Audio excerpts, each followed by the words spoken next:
Dosena.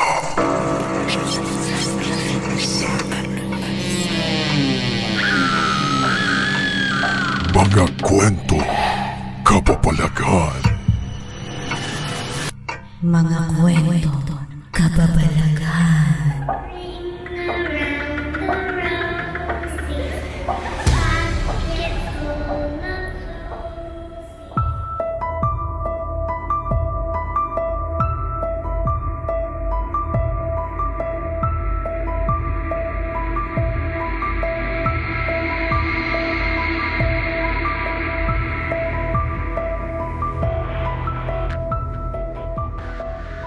Ang sabi nila, pwedeng kumapit sa isang bagay o gamit ang isang masamang espiritu na pwedeng maglagay sa iyo sa kapahamakan. Magandang hating gabi sa lahat ng bumubuo ng 12:00 na kwentong kababalaghan. Itago nyo na lang ako sa pangalang Vanji, 35 years old at matagal nang silent supporter ng MOR noon pa man at magpahanggang sa ngayon. Gusto ko lamang ibahagi sa inyo ang aking karanasan mahigit 1 dekada na ang nakalipas.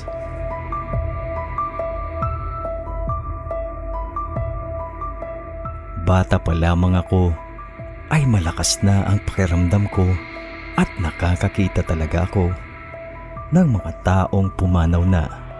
At hanggang ngayon ay hindi na talaga nawala ang kakayahan ko na hindi ko naman ginusto. Sisimulan ko ang aking kwento nung panahong ikakasal ang pinsang kong si Crisel at kasintahan nitong si Mateo.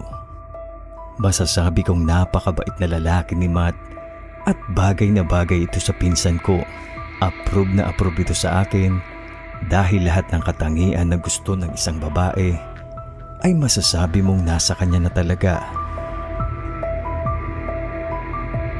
Fast forward, 2 araw bago ang kasal nila ay nakahanda na ang lahat.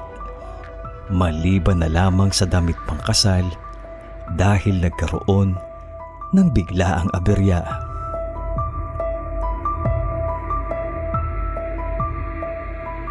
Labis ang pagtataka namin dahil dapat 2 araw bago ang kasal nila ay dapat nadala na ito sa bahay nila ayon sa usapan, subalit walang dumating ng araw na yun.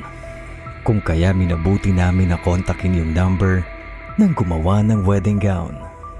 At dahil busy nga ang pinsan ko at ang mapapangasawa niya sa mga kakailanganin nila sa kasal nila, ay nakisuyo ang pinsan ko na kung pwede ay ako na lang daw ang kumontak sa gumawa ng gown.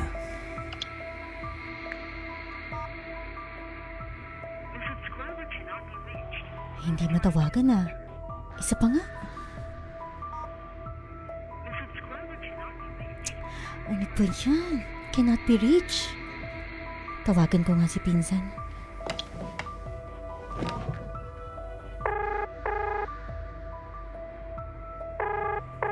Hello, Vanji? Nakausap mo ba? Hindi nga eh. Cannot be reached yung number. 2 beses kong tinawagan. Kung kaya kinabukasan ay nagdesisyon kami na puntahan na lang mismo ito sa shop niya.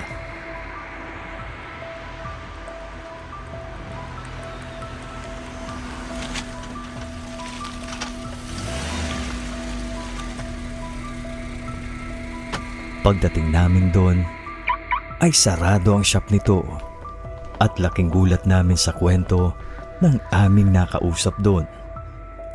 Biglaan raw ang pagpanaw nito at hindi na rin niya idinitalye sa amin kung bakit.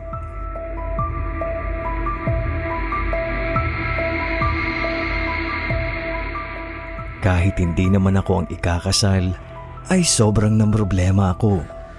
Sobrang gahol na sa oras kung magpapatahi pa si Insan.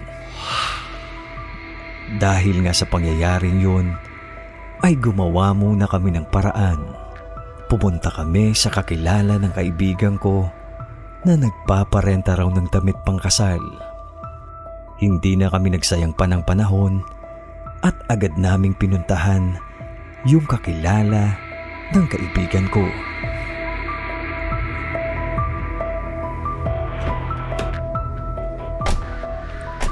Pagdating namin sa lugar, ay agad naman naming nakausap ito. Sinabi namin na wala ng oras kung magpapagawa pa yung pinsan ko at masasabi kong hindi naman ito mahirap kausap. Kung kaya agad pinapasok kami at pinakita ang mga available na damit pangkasal na nakadisplay sa kanyang bahay. Sa pagpili ni pinsan ng mga damit pangkasal ay may nagustuhan nito at sumakto naman ito sa sukat ng katawan niya. Maganda ang wedding gown na napili ni Insan, subalit tila may kakaiba akong naramdaman sa gown na yun nang hawakan ko ito habang sinusukat ng pinsan ko.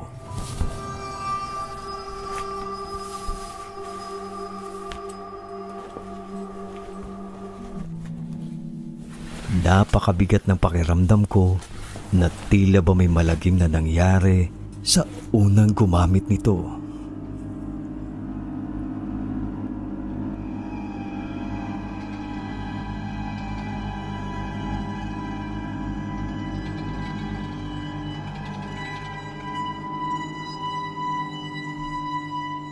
Pero para hindi masira ang mood ng pinsan ko dahil kahit papano ay nasolusyonan ng kanyang problema, ay hindi ko na sinabi pa ang naramdaman ko.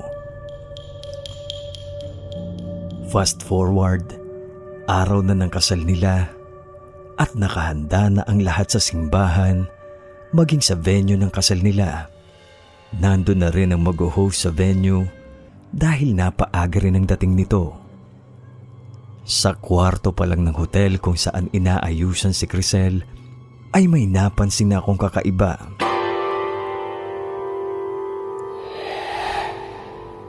Ready nang pumunta ng simbahan ng aking pinsan nang may makita akong sumusunod na parang usok na itim na hugis tao. Nakasunod ito sa kanya habang papasok siya sa loob ng sasakyan na gagamitin nila.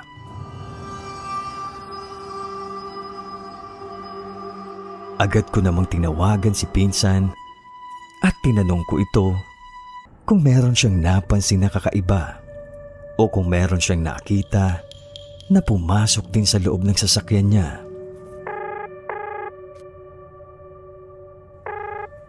Hello, Vanji? Pinsan, may nararamdaman ka bang kakaiba sa damit mo? Wala naman, Insan. Ang nararamdaman ko lang ngayon is sobrang excited ko sa mga sasabihin ko ni Vow kay Matt. Bakit, Insan? Wala naman, Insan. Babali, susunod na lang ako sa simbahan. Ingat kayo, Insan.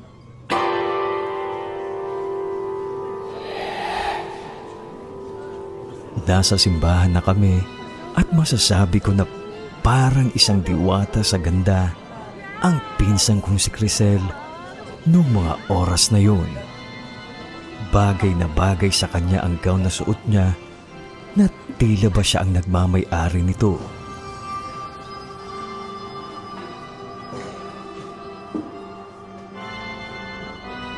Tumugtog na at nagsimula ng maglakad papuntang altar si pinsan nang mapansin kong may sumusunod sa kanyang likuran.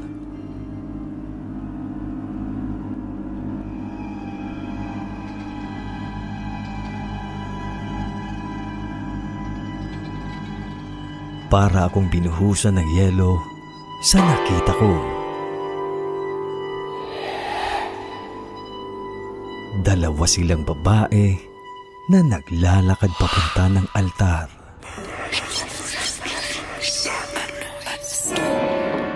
Dahan-dahang naglalakad ang pinsan ko habang nakasunod ang duguan at hila-hila ang mga paa ng babaeng nakasunod sa kanya.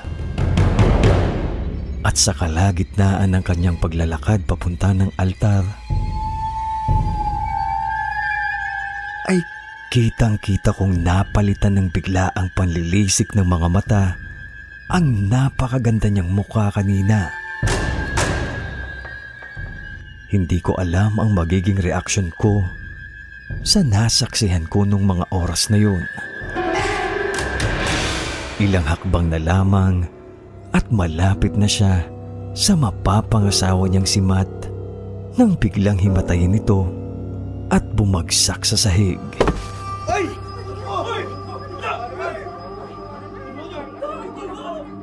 Nagkagulo at nagpanik lahat ng tao sa simbahan, maging si Father na magkakasal sa kanila. Mabilis naman na naisugod sa ospital ang pinsan ko. At ang sabi ng doktor ay stress at pagod lamang, kung kaya nawalan ito ng malay. Wala naman raw dapat na ipag-alala sa kanyang kalagayan.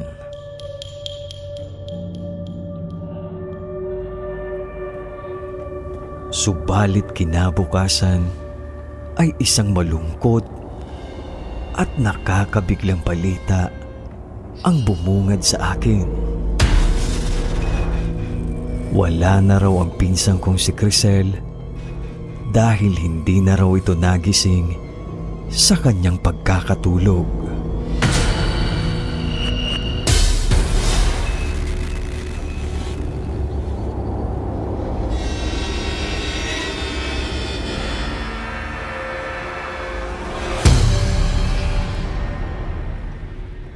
Tatlong araw mula nang mailibing ang pinsan ko, ay sinadya kong puntahan ang may-ari ng nagpaparenta ng damit pangkasal. Doon ko nalaman na namatay rin pala ang may-ari ng gown na yun. Ikakasal na rin sana daw ito nang maaksidente ang sinasakyan nito papunta sa araw ng pagkuha ng pinagawa nitong damit na pangkasal. Ilang taon na raw ang nakakaraan.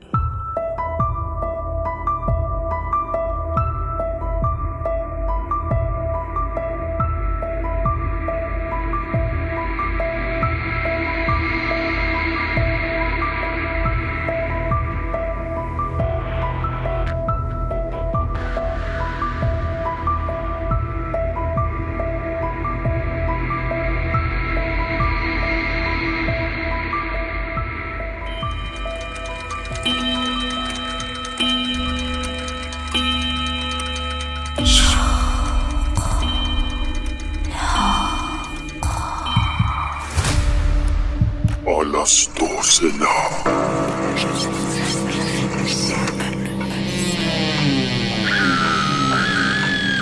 Mga kwento, kababalagan. Mga kwento, kababalagan.